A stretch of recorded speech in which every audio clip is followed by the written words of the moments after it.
जे तू ना फड़दा।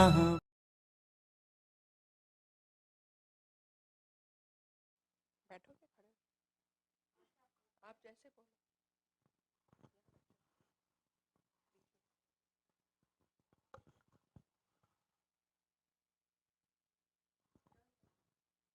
बोलो।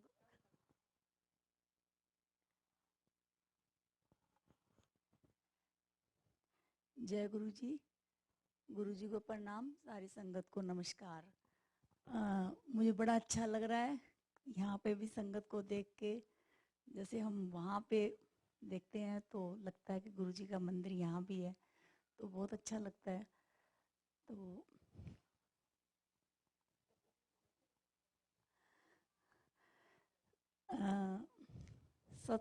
गुरु जी से जब हम जुड़े तो 2010 में, तो हम पहले गुरु जी के बारे में बिल्कुल हमने सुना नहीं था, कभी उनका स्वरूप भी नहीं देखा था गुरु जी का।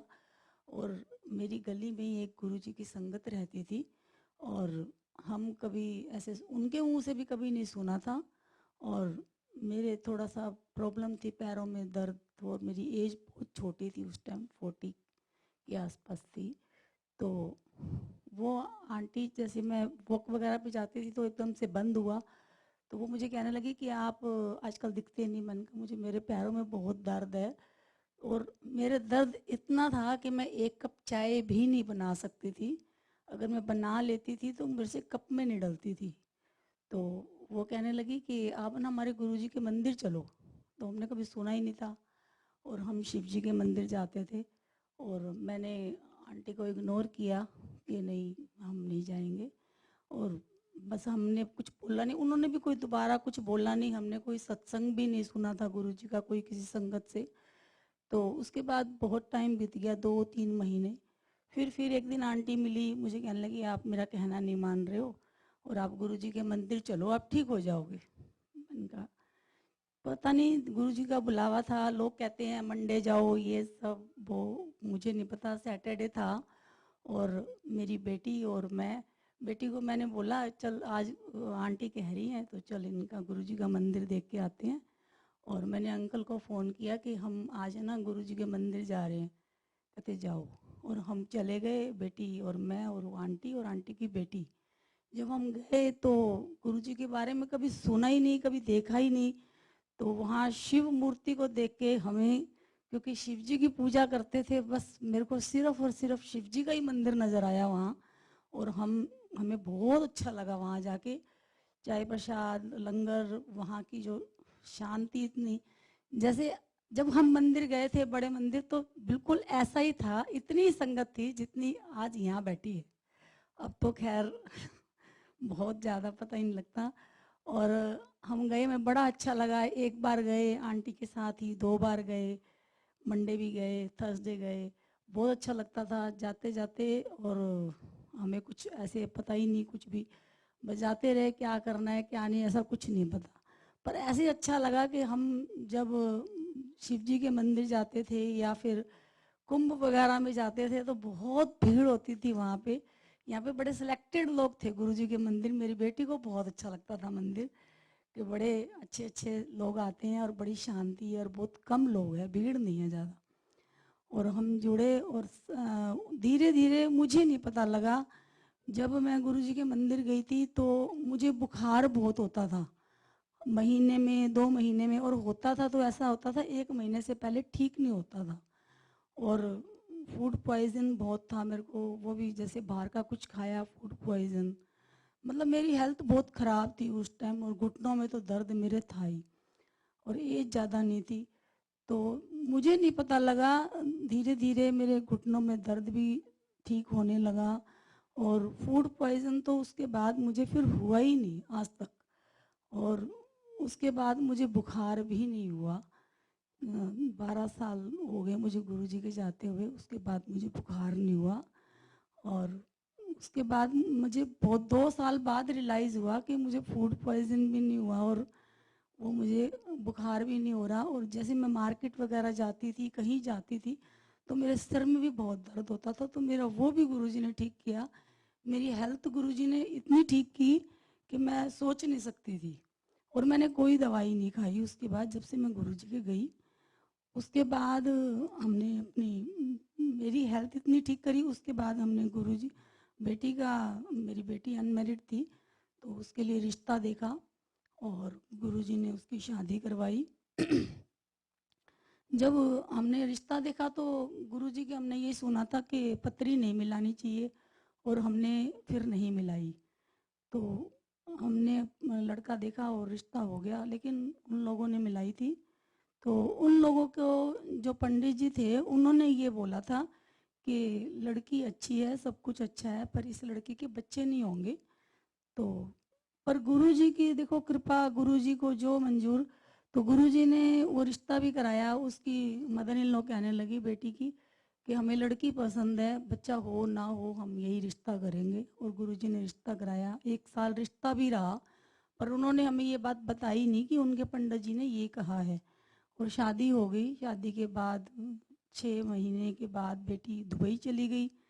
तो 1 साल शादी को हो गया तो उनकी मदर इन लॉ कहने लगी, उन्होंने ये भी बोला पंडित जी ने, अगर बच्चे होंगे तो बहुत मतलब इलाज वगैरह कराना पड़ेगा, काफ़ी टाइम लगेगा।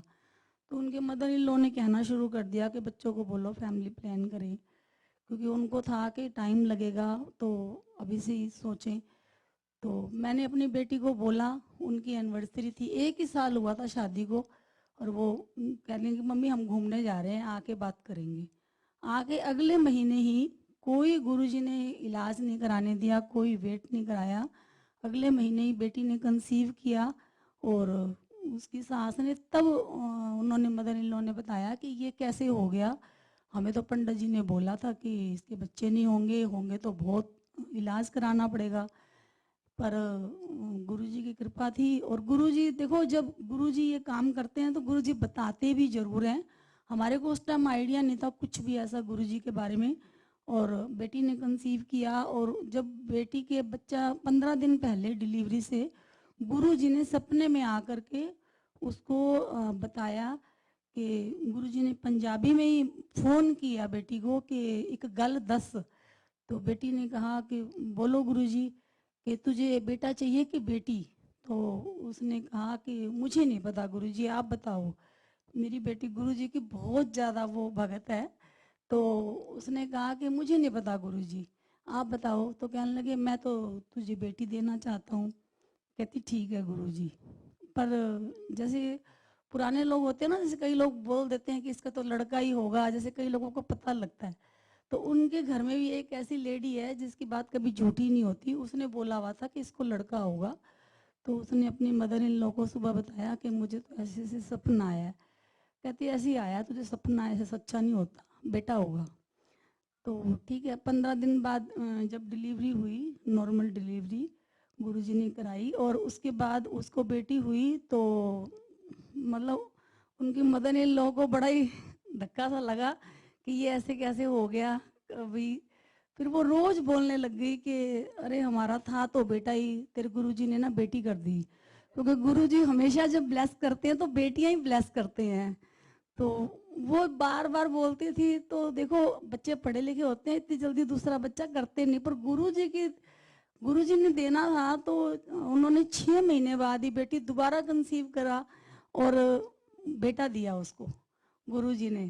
तो बेटा भी दिया, बेटी भी। और वही कहते हैं ना, जब गुरुजी के ये सत्संग है, गुरुजी ने बोला हुआ है कि जिसके बच्चे नहीं लिखे होते उसको गुरुजी उसकी फैमिली जल्दी कंप्लीट करते हैं। तो मेरी बेटी के 1.25 साल में दोनों बच्चे कंप्लीट किए, बेटा और बेटी। और फिर उन्होंने बेटी की पत्री बनवाई। तो फिर उनको किसी ने कहा कि मंगलिक है, ये है, वो है। पर वो जैसे वो पुराने वाले पंडित के पास गए तो उन्होंने कहा आपको किसने कहा, ये तो शिव जी भगवान ने आपको बेटी दी है, इसको कोई पूजा करने की जरूरत नहीं है, इसको सिर्फ ये ओम नमः शिवाय का जाप करे बस, और इसको कुछ भी करने की जरूरत नहीं है, इतनी प्योर सोल है। तो गुरुजी की ब्लेसिंग से, मतलब गुरुजी बता देते हैं कि ये उनकी ब्लेसिंग है गुरुजी की। तो उसके बाद प्रवीण अंकल का सत्संग है एक, गुरुजी की सेवा करते हैं अंकल। तो मंडे को उनकी सेवा होती है सुबह 8 बजे से। तो बेटा अभी यहाँ आया ही था यूएस, 1 ही महीना हुआ था इसको आए हुए।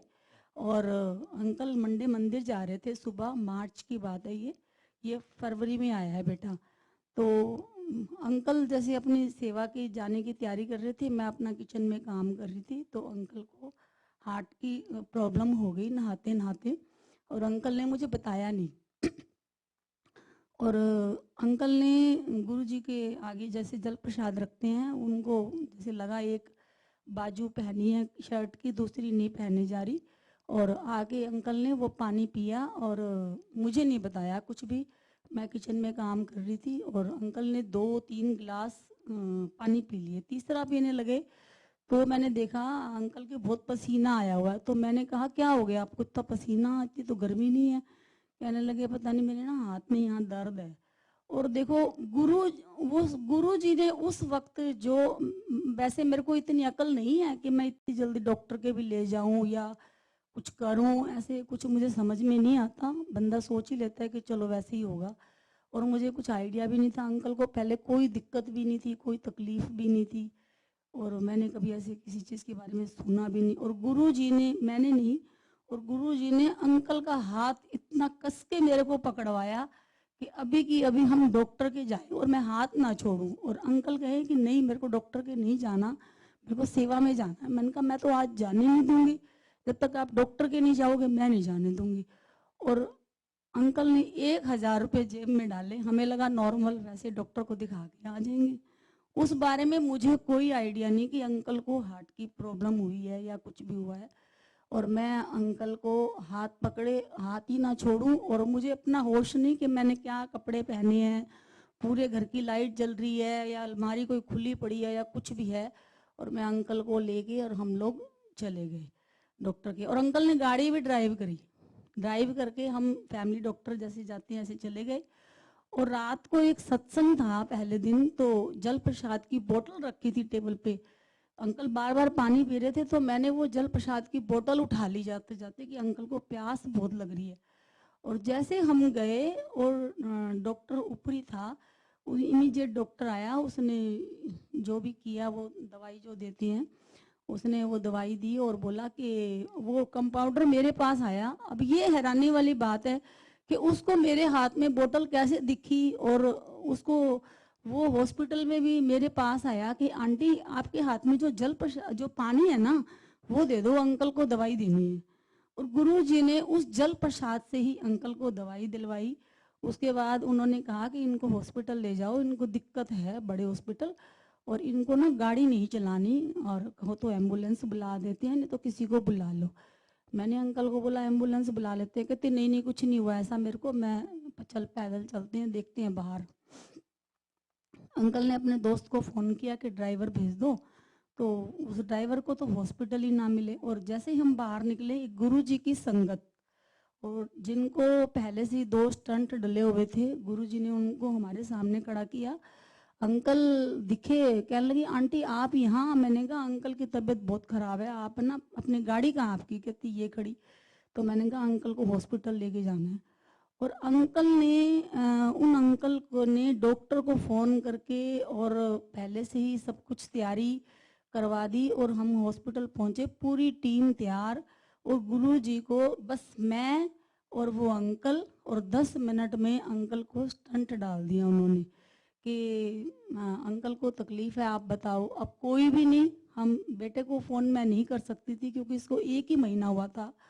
तो और मेरी बेटी भी गुड़गांव रहती है, वो भी किसी शादी में सूरत गए हुए थे, दोनों बच्चे पास नहीं, और मैं अकेली। और मेरे मतलब मैंने क्या, वो गुरु जी ने इतना मतलब 10 मिनट में मैं सोच भी नहीं सकती थी। और अंकल को जब रूम में लेके आए, अंकल मेरे से पूछे मुझे हुआ क्या है ये बताओ पहले। तो मैंने कहा जो होना था वो तो हो गया अब आप तो इतना गुरुजी ने ब्लेस किया अंकल को कि उसके बाद अंकल ने 8 दिन भी रेस्ट नहीं किया, और सेवा भी। और उसके बाद जितनी बार भी अंकल टेस्ट कराते हैं, अंकल की रिपोर्टें बिल्कुल मेरे से ज़्यादा अच्छी आती हैं।